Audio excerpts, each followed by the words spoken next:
बहू के लिए ऐसे ही हो जाए तो बेचारी बहू आखिर कहाँ जाएगी। ऐसी ही कुछ कहानी है महिमा की, जिसकी सास तो उसे हर बात पर ताने देती ही है, लेकिन उसके ससुर जी और देवर तो उसे ताने देने में उसकी सासू माँ से भी आगे हैं। तो चलिए देखते हैं। हे भगवान, देखो तो जरा घर का क्या हाल बना रखा है। पता नहीं, मुझे तो समझ में नहीं आता। तो घर को कभी साफ करती भी है या नहीं करती। बस जब देखो पूरा दिन या तो कभी टीवी देखती रहती है या इस फोन में लगी रहती है। लेकिन मम्मी जी, मैंने अभी तो सारा घर साफ किया है और आज तो मैंने अच्छी तरह घर की डीप क्लीनिंग की है। अच्छे से पता है मुझे तूने घर की कितनी डीप क्लीनिंग की है। और सोफे के नीचे देख, कितनी ज्यादा गंदगी हो रखी है। बस ऊपर ऊपर से घर की सफाई कर दो, हो गया काम। अगर मैं तुझे टोकू नहीं ना तो तू तो घर का एक भी काम ना करे। अरे अभी तक नाश्ता बनाया नहीं? कितनी देर से यहाँ पर नाश्ते के इंतजार में बैठा हुआ हूँ। देख लिया, वहां पर तेरे पापा जी कितनी देर से खाने के इंतजार में बैठे हैं। मुझे तो लग ही नहीं रहा कि तूने अभी तक नाश्ता बनाना शुरू भी किया होगा। सच सच बता। नहीं मम्मी जी, वो मैं आज डीप क्लीनिंग कर रही थी ना, तो सफाई करने में ज्यादा समय लग गया। मैंने पराठे के लिए स्टफिंग बनाकर तैयार ही रखी है, बस अभी गर्मा गर्म पराठे बनाकर लाती हूँ।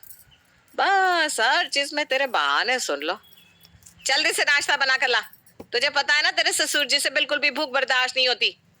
जी जी, अभी लेकर आती हूँ मम्मी जी। महिमा जल्दी से पराठे बनाकर सभी के लिए डाइनिंग टेबल पर सर्व करती है। किसने बनाया ये इतने गंदे पराठे? जिंदगी में पहली बार पराठे बनाया है क्या? ना तो इनके अंदर नमक डाला है ना मिर्च। वो पापा जी, आपको ज्यादा मिर्ची से एसिडिटी हो जाती है ना, तो मैंने मिर्ची थोड़ी कम डाली थी। पराठे अच्छे नहीं बने क्या? अच्छे? इन्हें खाकर तो किसी भी चीज का टेस्ट ही नहीं आ रहा है। पता नहीं आप अपने घर से कुछ सीख कर आई भी हैं या नहीं। जो कुछ भी बनाती हो हमेशा खाकर मूड खराब होता है। और नहीं तो क्या, शादी से पहले तेरी माँ ने तुझे कुछ बनाना सिखाया भी था या नहीं? अरे इसे कुछ सिखाया होता तो आज इसका ये हाल थोड़ी ना होता। वो तो हम लोग हैं जो इसे बर्दाश्त कर रहे हैं, वरना किसी और घर में होती ना तो न जाने इसका क्या ही होता। अरे भाई, क्या हो रहा है? किस बात पर सुबह सुबह इतनी बहस चल रही है? बहस और किस बात पर चलेगी भैया। भाभी हर रोज सबका मूड खराब कर देती है। अरे इनके लिए सिर्फ घर संभालने का काम ही तो छोड़ा हुआ है हमने, वो भी इनसे ठीक तरह से नहीं होता। इतने गंदे पराठे बनाए इन्होंने, खाने का मन ही नहीं कर रहा। अब तो मुझे ऑफिस जाकर ही नाश्ता करना पड़ेगा। अगर तुझे पराठे अच्छे नहीं लगे तो इसमें इतना भड़कने वाली क्या बात है? घर पर कुछ और होगा, वो खाकर ऑफिस चला जा। अरे रहने दो भैया, मुझे नहीं खाना कुछ भी। वरुण मुंह बनाकर अपने ऑफिस के लिए निकल जाता है। देख लिया ना, तेरी वजह से मेरा बेटा भूखे पेट ऑफिस गया है। किसी दिन कुछ ढंग का बना नहीं सकती क्या? जब देखो तब कभी तेरी वजह से मेरा वरुण भूखा रह जाता है, कभी तेरे ससुर जी खाना नहीं खाते। अरे माँ, बस भी करो। मैं भी तो पराठे खा रहा हूँ, मुझे तो इनके स्वाद में कुछ बुरा नहीं लग रहा। अब उसे बाहर का चटपटा खाने की ऐसी आदत लगी हुई है कि उसे घर का खाना अच्छा ही नहीं लगता। इसमें महिमा की क्या गलती है? मैं ऑफिस जा रहा हूँ, शाम को घर आने में थोड़ी देर हो जाएगी। ये कहकर वेदांत ऑफिस के लिए निकलता है। थोड़ी देर बाद, मुझे आज शाम को अपनी सहेली के घर पर जाना है, तो मेरी पीली वाली साड़ी प्रेस कर दे। और अपनी आदत के चक्कर में उस पर प्रेस करना भूल मत जाना। नहीं नहीं माँ जी, आप चिंता मत कीजिए, मैं आपकी साड़ी प्रेस कर दूंगी। महिमा शाम के समय अपनी सास की साड़ी पर प्रेस करने लगती है, लेकिन तभी अचानक से उसे अपनी सास के चिल्लाने की आवाज आती है। हे भगवान, ये तो माँ जी के चिल्लाने की आवाज है। क्या हो गया उन्हें? अपनी सास की चिल्लाने की आवाज सुनकर महिमा जल्दी से उनके पास जाती है। क्या हुआ माँ जी, आप ठीक तो हो ना? अरे कुछ नहीं, वो वहां पर कॉकरोच घूम रहा था। सफाई ठीक से नहीं करती हो ना तो घर में कॉकरोच ही घूमेंगे। एक मिनट, ये जलने की बदबू कहाँ से आ रही है? तू मेरी साड़ी पर प्रेस कर रही थी ना, कहीं मेरी साड़ी जला तो नहीं दी? हे भगवान, वो ना एकदम से आपकी चिल्लाने की आवाज सुनी तो मैं यहाँ पर आ गई। अरे तो अब यहाँ पर खड़ी खड़ी मेरा मुंह क्या देख रही है? मेरी साड़ी तो तूने जलाई दी है, अब क्या इस घर को भी आग लगाएगी? जाकर जल्दी से प्रेस बंद कर। महिमा जल्दी से जाकर प्रेस को बंद करती है। साड़ी तो प्रेस की वजह से बुरी तरह जल गई थी। वो साड़ी को बाहर लेकर आती है। उसी वक्त उसका देवर भी ऑफिस से आ जाता है। कम वक्त कहीं की, जब तक दिन में कोई नुकसान ना कर ले तब तक तेरे कलेजे को ठंडक नहीं मिलती ना। इतनी महंगी साड़ी लेकर आए थे ये मेरे लिए, तूने एक मिनट नहीं लगाया इसे चलाने में। अब क्या इसके पैसे तेरे मायके वाले मुझे देंगे? अरे क्यों उनके मायके वालों का नाम लेकर मूड खराब कर रही हो माँ। एक भी चीज संवारनी तो आती नहीं इनको, बस हर चीज को बिगाड़ने पर तुली रहती है। लेकिन मैंने जानबूझकर मम्मी जी की साड़ी नहीं चिल्लाई। वो तो मुझे उनकी चिल्लाने की आवाज़ आई तो मैं एकदम से यहाँ पर आ गई। इस चक्कर में मुझे प्रेस और साड़ी का ध्यान नहीं रहा। वैसे भी तुझे ध्यान रहता है किस चीज का? अब मेरी साड़ी का सत्यानाश तो कर ही दिया है। जा जाकर रात का खाना बना। यहाँ पर खड़े होकर तेरी शक्ल देखती रहूंगी तो रात का खाना भी नहीं खाया जाएगा मुझसे। महिमा की गलती ना होते हुए भी सब लोग उसे खूब सुनाते हैं, लेकिन बेचारी ससुराल वालों का मान रखते हुए उन्हें कोई उल्टा जवाब नहीं देती। अगले दिन मुझे तो समझ में नहीं आता ये इतनी देर रसोई में करती क्या रहती है। सुबह के 8:30 बज रहे हैं और अभी तक नाश्ता टेबल पर नहीं आया। अरे पापा, जब तक इनको किसी काम के लिए टोको ना, ये कोई काम ठीक से करती कहाँ है। अरे भाभी, अब ले भी आओ नाश्ता। 20 मिनट से यहाँ पर भूखे बैठे हुए हैं। जी जी बस ला रही हूँ, 2 मिनट। 2 मिनट 2 मिनट करके पूरा आधा घंटा हो गया। मैं सच बताऊं मम्मी पापा, भाभी को आप दोनों ने इतना सर पर चढ़ा रखा है। अगर शुरू से ही इन पर धौंस जमा कर रखते ना, तभी ठीक रहती है। उस दिन सब्जी में नमक ज्यादा डालकर पूरी सब्जी खराब कर दी थी, और कल मम्मी की इतनी महंगी साड़ी जला दी। हाँ क्या नाश्ता? सॉरी मम्मी जी, वो नाश्ता बनाते हुए ना सिलेंडर खत्म हो गया था तो उसको बदलने में टाइम लग गया। इतनी जल्दी सिलेंडर कैसे खत्म हो गया? अभी पिछले महीने ही तो सिलेंडर लगाया था। मैं जब खाना बनाती थी तो एक सिलेंडर पूरे 2 महीने चलता था, और तू है कि 1 महीने में सिलेंडर खत्म कर देती है। ये सिलेंडर के पास तेरे मायके वाले आकर देने वाले हैं क्या, जो इस तरह गैस बर्बाद करती रहती है? एक बार गैस पर पतीला चढ़ा देती है और फोन चलाने में लग जाती है। उसके बाद खाना कैसे बन रहा है तुझे उससे कहाँ कोई मतलब। इसी वजह से हर महीने सिलेंडर इतनी जल्दी खत्म हो रहा है। नहीं माँ जी, बल्कि मैं तो गैस बचाने के लिए कुकर में खाना बनाती हूँ, ताकि खाना बनाने में ज़्यादा टाइम ना लगे। लेकिन 3 टाइम खाना बनता है तो सिलेंडर 1 महीने में ख़त्म हो ही जाएगा ना। आपको जरा भी शर्म नहीं आती ना मम्मी पापा से बहस करते हुए? छोड़ो, मेरा आपसे बहस करने का कोई मूड नहीं है। मैंने आपको बोला था ना कि सुबह में गर्म दूध पीऊंगा। कहाँ है दूध? वो बस गैस पर गर्म होने के लिए रखा है, अभी लेकर आती हूँ। महिमा जल्दी से वरुण के लिए गर्म दूध लेकर आती है, लेकिन वरुण इतनी जल्दबाजी में दूध पीता है कि उसका मुंह जल जाता है। आ! पूरा मुंह जल गया मेरा। जब पता था कि दूध इतना गर्म है तो मुझे पीने के लिए दिया ही क्यों? मुझे दूध ठंडा करके भी तो दे सकती थी। इस कमबख्त से ना कोई काम ठीक से करने की उम्मीद ही नहीं कर सकते बेटा। तेरा मुंह ज्यादा तो नहीं जलाना। वो तो शुक्र है भगवान का कि ज्यादा नहीं जला, लेकिन इनका बस चलता तो जला ही देती। मैंने बताया तो था वरुण कि ये दूध बहुत गर्म है, इसीलिए तो मैंने तुम्हें दूध पीने के लिए ये कटोरी भी दी थी, लेकिन तुमने जल्दबाजी में एकदम से गर्म दूध पी लिया। अब भला इसमें मेरी क्या गलती? अरे बहू, किस बात में तेरी गलती होती है? हाँ भाई, गलत तो हम हैं जिन्होंने तुझे अपने घर की बहू बना लिया। कहा था शर्मा जी ने कि इनके साथ अपने बेटे का रिश्ता मत जोड़ो, लेकिन हम ही बेवकूफ थे जो हमने उनकी बात नहीं सुनी। अरे क्या चल रहा है यहाँ पर सुबह सुबह? इतना सीरियस माहौल क्यों बना हुआ है भाई? होना क्या है भैया, भाभी ने मुझे जानबूझकर इतना गर्म दूध पीने के लिए दिया कि मेरा मुंह जल गया। थोड़ा समझाओ अपनी पत्नी को, घर के काम में थोड़ा तो ध्यान दे। महिमा का तो घर के काम में पूरा ध्यान है, लेकिन बेटा तेरा कभी किसी काम में ध्यान नहीं रहता।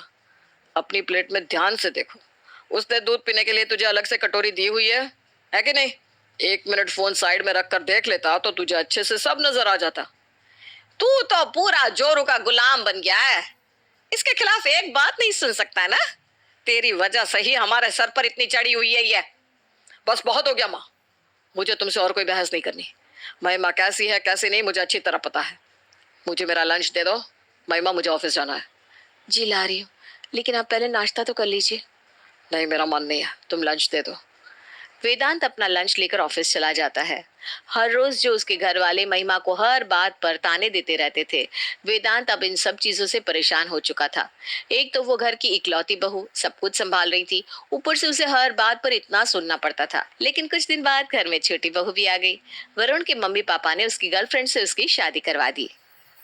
कनक, आज तुम्हारे ससुराल में तुम्हारी पहली रसोई है, तो तुमने खाने में सबके लिए अच्छा खाना बनाया है ना? जी, मैंने शाही पनीर, पुलाव, बूंदी का रायता, तंदूरी रोटी और हलवा बनाया है। वैसे खाने की खुशबू तो बहुत अच्छी आ रही है, खाना खाने में भी अच्छा ही होगा। अरे क्या खाक अच्छा होगा, मैंने ये खाना टेस्ट करके देखा, एकदम बकवास लगा। ये कोई शाही पनीर है? इससे अच्छा शाही पनीर तो मेरे ऑफिस के सामने 20 रुपए में मिल जाता है। ऐसा लग रहा है कच्चे टमाटर प्याज की ग्रेवी में किसी ने पनीर डाल दिया। और ये इसे तुम रोटी कहती हो? ऐसा लग रहा है जैसे श्रीलंका का नक्शा बना दिया हो। कहीं से रोटी तुमने ठीक से पकाई नहीं, तो कहीं से रोटी पूरी की पूरी जला दी है। अरे आप ये क्या कह रहे हो भैया? आज कनक की पहली ही रसोई है, और वैसे भी उसने पहले ज्यादा कुकिंग नहीं की है, तो हो सकता है खाने में थोड़ी बहुत ऊंच नीच हो गई हो, लेकिन कनक ने खाना इतना भी बुरा नहीं बनाया जितना आप कह रहे हैं। तेरी तो नई नई शादी हुई है ना, तू तो इसी की साइड लेगा। अगर बात बात में इसकी तरफदारी करेगा तो जोरू का गुलाम बनकर रह जाएगा। वेदांत बेटा, तू इतनी छोटी सी बात पर इतना क्यों भड़क रहा है? खाने में थोड़ी ऊंच नीच हो भी गई तो क्या हो गया? मैं तो फिर भी खाने के मामले में थोड़ी बहुत ऊंच बर्दाश्त कर लूंगा, लेकिन मुझे पता है ना, आप लोग खाने के मामले में बिल्कुल भी ऊंच नीच बर्दाश्त नहीं कर सकते। मैंने खुद देखा है, जब भी महिमा से खाने में थोड़ा भी नमक तेज हो जाता है तो आपको खाना खाने में कितनी परेशानी होती है। और ये खाना तो खाने लायक बिल्कुल भी नहीं है। इसलिए मैंने कहा शुरू से संभल कर रहेंगे तभी आगे चलकर सब ठीक रहेगा, वरना बहुओं को सर पर चढ़ते देर नहीं लगती। बस भैया, इतनी कोई बड़ी बात नहीं हुई जो आप इतना सब बोल रहे हैं। हाँ वेदांत जी, और आपके ऑफिस का टाइम भी हो रहा है। आप ऑफिस जाइए वरना आपको देर हो जाएगी। हम्म। वेदांत का ऐसा बर्ताव किसी को भी समझ में नहीं आता, लेकिन वरुण को उस पर बहुत ज्यादा गुस्सा आता है। फिर भी वो कुछ कह नहीं पाता। शाम को वेदांत अपने ऑफिस से जब घर आता है, महिमा, मेरे लिए एक कप चाय तो बना दो। दीदी तो छत पर कपड़े धो रही हैं भैया, मैं आपके लिए चाय बनाकर लाती हूँ। कनक वेदांत के लिए चाय बना रही थी कि तभी उसके फोन पर उसकी मम्मी की कॉल आती है, और इस चक्कर में सारी चाय गैस पर निकलकर गिर जाती है। हे भगवान, अब क्या करूं? सारी की सारी चाय तो गैस पर निकलकर गिर गई। वेदांत भैया तो पहले ही मुझ पर इतना गुस्सा कर रहे थे, अब उन्हें इस बारे में पता चल गया तो मुझे और सुनाएंगे। बिल्कुल, अब तुमने काम ही ऐसा किया है तो मुझे तुम्हें कुछ ना कुछ तो कहना ही पड़ेगा। सुबह खाना ऐसा बनाया, अब चाय बनाई तो वो भी सारी गिरा दी। इस चाय में जितना सामान लगा था वो सब फ्री में आता है क्या? अरे क्या हो गया बेटा? तेरे चिल्लाने की आवाज मेरे कमरे तक आ रही है। क्या हुआ माँ? महिमा ऊपर कपड़े धो रही थी तो मैंने कनक को मेरे लिए चाय बनाने को बोल दिया। फोन पर चाय बनाते बनाते इसका ध्यान ही नहीं था, सारी की सारी चाय गिरा दी। आजकल की लड़कियों का सारा ध्यान उनके मोबाइल पर रहता है, घर में काम क्या हो रहा है क्या नहीं उन्हें कोई खबर ही नहीं है। ये मैं क्या सुन रही हूँ कनक बहू? सुबह तो मैंने तुझे कुछ नहीं कहा, लेकिन अब तो वेदांत बिल्कुल ठीक कह रहा है। जब तू घर का काम कर रही है तो उस वक्त तुझे ये फोन चलाने की क्या जरूरत है? चाय पीने का सारा मूड खराब कर दिया। वेदांत वहां से चला जाता है। देखा, तेरी वजह से मेरा बेटा ऑफिस से आकर चाय भी नहीं पी पाया, सारा का सारा मूड खराब कर दिया उसका। ससुराल की शुरुआत ही जब कनक के लिए ऐसी हुई तो अब आगे आने वाले दिन उसके लिए कैसे हो सकते हैं वो तो आप सोच ही सकते हैं। अब कनक को वेदांत से हर रोज किसी न किसी बात पर डांट पड़ती ही पड़ती, जिसको देखकर वरुण का गुस्सा दिन पर दिन आसमान पर चढ़ने लगा। संडे के दिन वेदांत ड्राइंग रूम में बैठकर अपने मम्मी पापा के साथ टीवी देख रहा था। तभी कनक वहां पर आकर सफाई करने लगी और गलती से उसके हाथ से वहां पर रखा एक वाज गिरकर टूट गया। ये क्या किया तुमने? नया का नया व्याज तोड़ दिया। पता भी है कितना महंगा आया था ये? पता नहीं तुम्हारे घर वालों ने तुम्हें कुछ ठीक से करना सिखाया भी है या नहीं। हाँ नहीं तो क्या, तुझसे अच्छी तो हमारी बड़ी बहू महिमा है। अरे होता है कभी उससे कोई थोड़ी बहुत ऊंच नीच, लेकिन तू तो हर रोज हर काम में गलती करती रहती है। तुझे देखकर तो सच में ऐसा लगता है कि तेरी माँ ने तुझे शादी से पहले कुछ सिखाया ही नहीं। रहने दे, कोई सफाई करने की जरूरत नहीं है। यहाँ पर रहकर काम करेगी तो कुछ ना कुछ नुकसान करेगी। चली जा मेरे सामने से। इतना महंगा वास तोड़ दिया।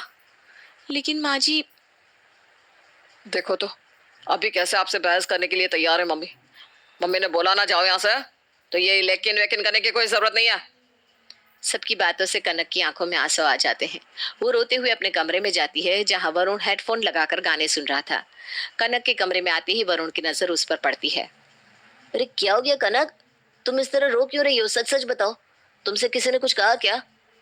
किसी और का तो पता नहीं, लेकिन आपकी भैया न जाने उनको मुझसे क्या प्रॉब्लम है। मेरी छोटी सी गलती पर भी मुझे हमेशा इतना डांटते हैं। कभी कभी तो मुझे लगता है वो जानबूझकर मम्मी पापा को मेरे लिए उकसाते हैं।